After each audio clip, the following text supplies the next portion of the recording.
हाम्रो मादी नगरपालिकाको पूर्ण खोप सुनिश्चितता दिगोपन कार्यक्रमको प्रतिवेदन हामीले सुनिसकेका छौँ। यो प्रतिवेदनमा सबै कुरा लेखिएको छ, हामीले सुनि पनि सकेका छौँ। र हामीले के प्रतिबद्धता गर्नु पर्यो भन्दाखेरि आउने वर्षमा पनि हामीले चाहिँ दिगोपन गर्छौँ, दिगोपनलाई नियमितता दिन्छौँ भन्ने कुरो चाहिँ हामीले प्रतिबद्धता जाहेर गर्नुपर्ने हुन्छ। र जिल्ला खोप समन्वय समितिको प्रमुखलाई आगामी वर्षमा पनि हामी यो खोपलाई दिगोपन दिनेछौँ। मैले यहाँ बिचमा चाहिँ प्रतिबद्धता जाहेर गरेँ र आगामी दिनमा पूर्ण खोप सुनिश्चितता दिगोपन गर्नको लागि जिल्ला खोप समन्वय समितिसँग सहकार्य गरेर उहाँहरूको निर्देशन अनुसार हामीले आउने वर्षमा पनि यसै गरी यो कार्यक्रमलाई दिगोपन दिनेछौँ। मैले यो प्रतिबद्धता जाहेर गरेँ। उपस्थित महानुभावहरू, यो हामीले पूर्ण खोप सुनिश्चितता दिगोपन गर्नको लागि मादी नगरपालिकामा खास गरिकन हामी सबै पक्षको चाहिँ उत्तिकै महत्त्वपूर्ण भूमिका रहेको छ। हाम्रो स्वास्थ्य स्वयंसेविका दिदीबहिनीहरू आफ्नो आफ्नो टोलको चाहिँ घर घरमा पुगेर पनि यो चाहिँ सबै डाटा सङ्कलन गर्नुभएको छ। यहाँहरूको चाहिँ अत्यन्तै महत्त्वपूर्ण भूमिका छ। त्यसो हुनाले म मादी नगर प्रमुखको तर्फबाट, मादी नगरपालिकाको तर्फबाट स्वास्थ्य स्वयंसेविका दिदीबहिनीहरूलाई हार्दिक धन्यवाद दिन चाहन्छु। र यहाँ उपस्थित रहनुभएको हाम्रो 10वटै स्वास्थ्य संस्थाका स्वास्थ्यकर्मी साथीहरूलाई यो कार्यक्रममा यो अवस्थामा ल्याउनको लागि त्यत्तिकै महत्त्वपूर्ण भूमिका खेल्नुभएको हुनाले यहाँहरूलाई पनि हार्दिक धन्यवाद दिन चाहन्छु। त्यस्तै गरेर मादी नगरपालिकाको स्वास्थ्य शाखाले यहाँहरूले दिनुभएको डाटालाई सङ्कलन गरेर चुस्त दुरुस्त राखेर प्रतिवेदन बुझाउनु भयो र शाखालाई पनि म हार्दिक धन्यवाद दिन चाहन्छु। र यो काममा सबै हिसाबले चाहिँ सहयोग गर्नुहुने मादी नगरपालिकाको कर्मचारी साथीहरू र मादी नगरपालिकाको सम्पूर्ण उपप्रमुख, वडा अध्यक्ष, सम्पूर्ण जनप्रतिनिधिहरूलाई पनि म मेरो व्यक्तिगत तर्फबाट धन्यवाद दिन चाहन्छु। उपस्थित महानुभावहरू, यो हाम्रो पूर्ण खोप सुनिश्चितता दिगोपन कार्यक्रमको विषयमा साह्रै धेरै भन्दा नि यति भन्दाखेरि हामीलाई पुग्छ होला। अब म नगर प्रमुखको हैसियतले स्वास्थ्य सम्बन्धी केही कुराहरू यहाँहरूको बिचमा राख्न चाहन्छु। समन्वय प्रमुखज्यूले पनि केही कुराहरू राख्नुभयो। नगर अस्पताल सञ्चालन गर्न त्यति सजिलो छैन। नगर अस्पताल सञ्चालन गर्नको लागि मादी नगरपालिकाको उपप्रमुखले, मैले, वडा अध्यक्षज्यूहरूले, हामी सबैले, शाखाका साथीभाइहरूले अनेक ठाउँमा पापड पेल्नु पर्यो। तैपनि अहिले हामी यो अवस्थामा छौँ। हामी किन यति धेरै सुरुमै स्वास्थ्य क्षेत्रमा हामी लाग्यौँ त भन्ने विषय पनि छ।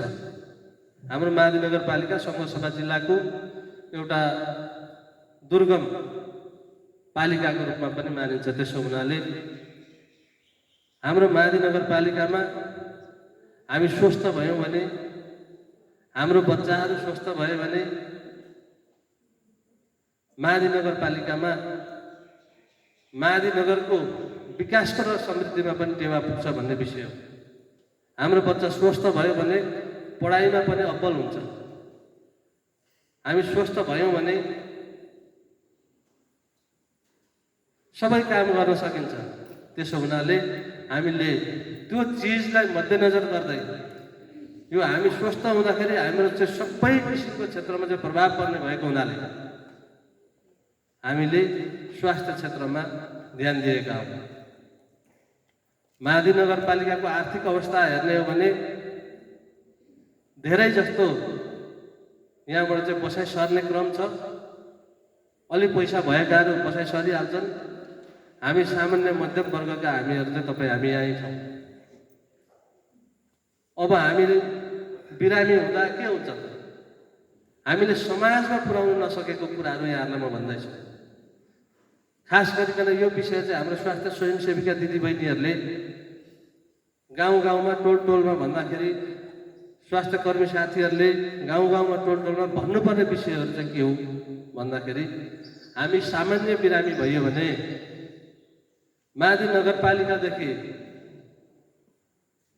डिस्चार्ज हुने बित्तिकै हामी कि घोपा कि विराटनगरको अस्पतालहरूमा पुग्छौँ।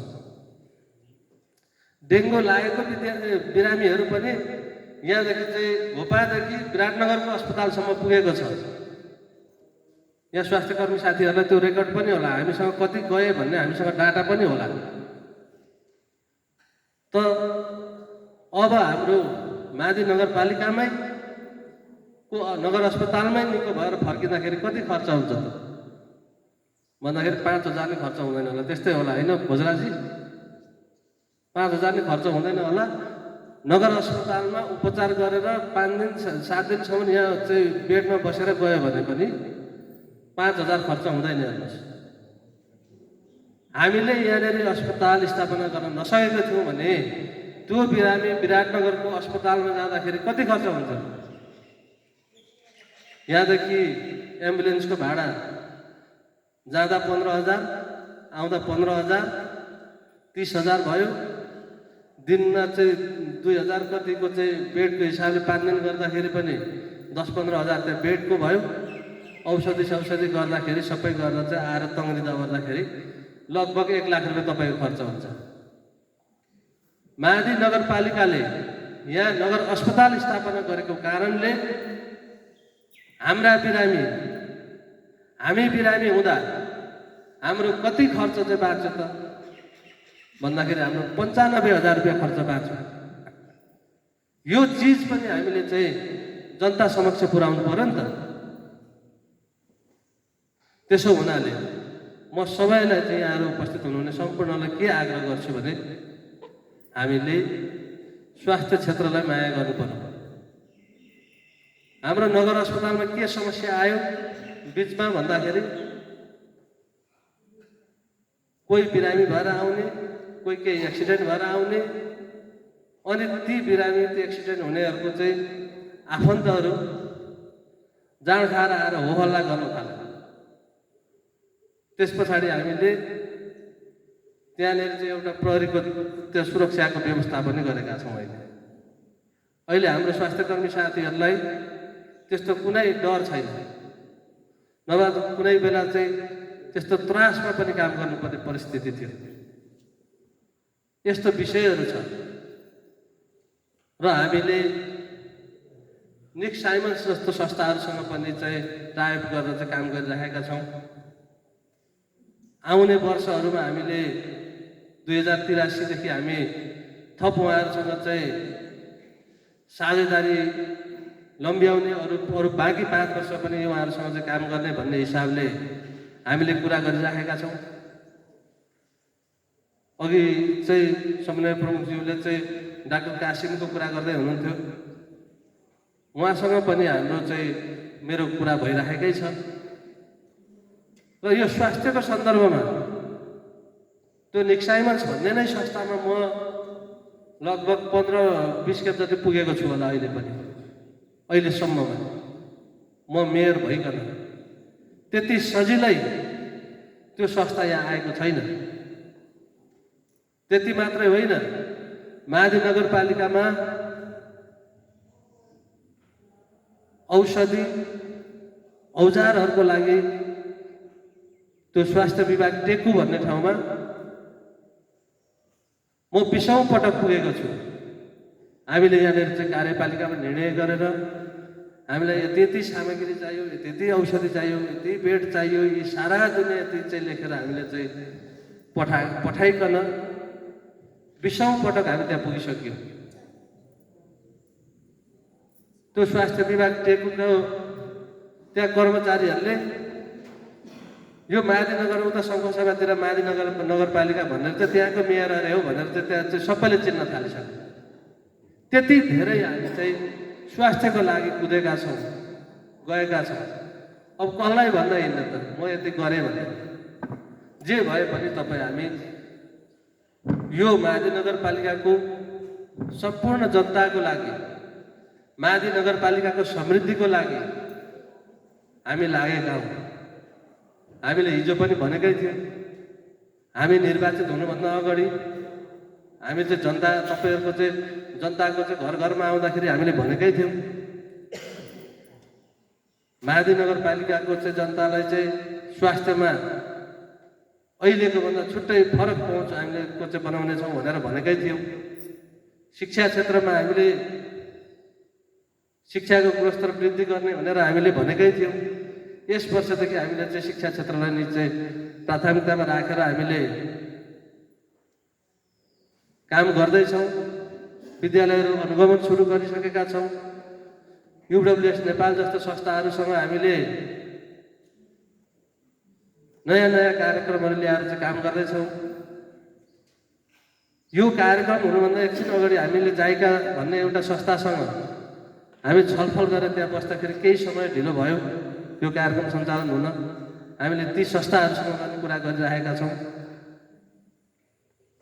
हामीले सबैभन्दा धेरै हामीले चाहिँ मादी नगरपालिकाको जनता चुने छानामुनि नबसुन् भन्ने उद्देश्यले हामीले मादी नगरपालिकालाई चाहिँ फुसको छानो हटाएर चाहिँ फुसको छानो रहित नगरपालिका घोषणा गरेका छौँ र लामो भलाकुसारी गरेका छौँ।